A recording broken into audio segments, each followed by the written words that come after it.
महीनों से, जैसे 23-13 एक केस नंबर थी जो खानसा मंडी में एक्सटॉर्शन का केस रजिस्टर्ड हुआ था, उसमें इसको अरेस्ट करा गया था।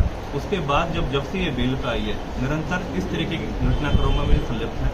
तो इन्होंने सुनियोजित तरीके से इस पूरे घटनाक्रम को, जैसे निमराना में पहले फायरिंग कराई गई, उससे पहले भी एक केस रजिस्टर्ड हुआ था जिसके अंदर हमने 4 व्यक्ति विशेषों को पकड़ा था, जो कि निमराना में फायरिंग हुई उससे पहले उस घटनाक्रम को अंजाम देना था।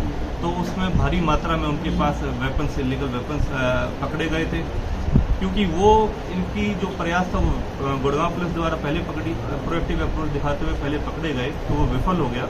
उसके बाद उन्होंने फिर पंजाब की जो गैंगस्टर्स हैं उनके साथ, जो उनके सहयोगी हैं, उनको इन्वॉल्व करके जो निमराना में घटनाक्रम है उसको अंजाम दिलवाया। सर अभी मनीषा को कहाँ से गिरफ्तार किया गया और क्या क्या उससे बरामद किया गया? 11 नवंबर को ही देवीलाल कॉलोनी, जो सेक्टर 9 हमारा पुलिस स्टेशन है, उसके क्षेत्र से इसको अरेस्ट करा गया और एसटीएफ द्वारा इसको पकड़ा गया था। और जो इसकी अरेस्टिंग है फिर हमारी crime branch monitor incharge Lalit की टीम द्वारा करा गया है। और उसमें मुख्य भूमिका, जैसे मैंने आपको बताया कि स्पेशल टास्क फोर्स ने मुख्य भूमिका निभाई है।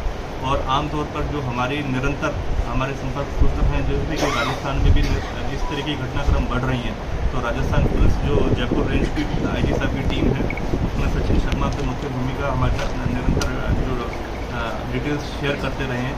हमारे जो ललित इंचार्ज हैं निरंतर इस गैंग के ऊपर काम कर रहे हैं। हमारे कमिश्नर पुलिस की लीडरशिप में, दिशा निर्देश में, हमारे जो डीसीपी क्राइम सर हैं मोहित हांडा, उनके दिशा निर्देश में ये काम अमल में लाए जा रहे हैं। और खासकर हमारे ACP crime second Manoj sir हैं, उनकी देखरेख में सारे काम हो रहे हैं। तो निरंतर ये प्रयास है कि जितने भी इनके हेंचमैन हैं, इनके सिंडिकेट के से जुड़े हुए एसोसिएट्स हैं, जो इनके साथ दूसरे गैंग्स इन्वॉल्व हैं, उन सभी पर ये मुख्य तौर पर हम अंकुश लगाएं और उन सभी की पहचान करते हुए उनको पकड़ने में सफलता पाएं। सर कहाँ रह के ऑपरेट करते हैं ये? काफ़ी समय से, तो ये क्योंकि जब ये बेल आउट हुई थी जो खानसा मंडी के भाई वाले मैटर से, तो उसके बाद ये काफ़ी समय से ये गुड़गांव में रह के इस तरीके से, क्योंकि इसके ऊपर वो कोई ऐसा केस नहीं था जिसके ऊपर नज़र बनाए, तो उस दौरान ये यहाँ गुड़गांव में रह के इस तरह की घटनाक्रम को ये इस तरीके से कॉन्स्पिरेटर के तौर पर इसको, ये सारी साजिश को बना रही थी। लेकिन मीनवाइल जब एक विजय काली नाम के व्यक्ति विशेष को पकड़ा गया, उससे जब पूछताछ करी गई तो उसने सारी चीज़ों को खुलासा करा कि किस तरीके से निमराना का पूरा जो घटनाक्रम है उसको अंजाम देने के लिए इसने मुख्य भूमिका निभाई। तो उसमें जो मेन सस्पेक्ट्स जिन्होंने फायरिंग करी वो पंजाब से आए थे, और किस तरीके से वेपन्स उन तक पहुँचे और किस तरीके भारी मात्रा में वेपन्स और एम्यूनिशन उन तक पहुँचाया गया, कितने लोकल लॉजिस्टिक्स में जो सप्लायर्स थे या इस तरीके के अन्य शूटर्स जो निरंतर तौर पर बार बार इस तरीके की घटनाक्रम को अंजाम देने का प्रयास कर रहे थे।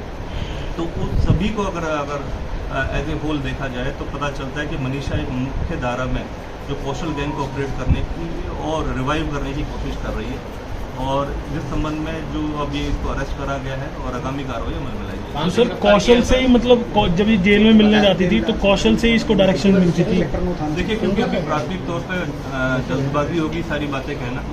अभी हमने इसको 1 हफ्ते के पुलिस रिमांड पे लिया है, 6 दिन के पुलिस रिमांड पे लिया है, और उस दौरान हम गहनता से इस बारे में पूछताछ करेंगे कि किस प्रकार से कौशल ये अन्य व्यक्ति विशेष इस घटनाक्रम के बारे में इसको जानकारी देते थे और किसकी मदद से ये सारी सिंडिकेट को रन कर रही थी, इस नेक्सस को रन कर रही थी। और जिस तरीके से मैंने आपको बताया, ये जो इंटरनेशनल गैंग एक डेवलप होता चला गया है इनका, उसको हम बस करने पे जो हमारी एसटीएफ है अहम भूमिका निभा रही है।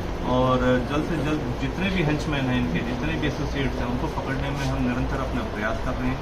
जो व्यक्ति विशेष किसी भी माध्यम से इनको किसी भी प्रकार से अगर सपोर्ट कर रहा है तो उसको ज़रूर हम पकड़ने की कोशिश करेंगे और जल्द से जल्द नियमानुसार कार्रवाई में लाएंगे। ठीक है।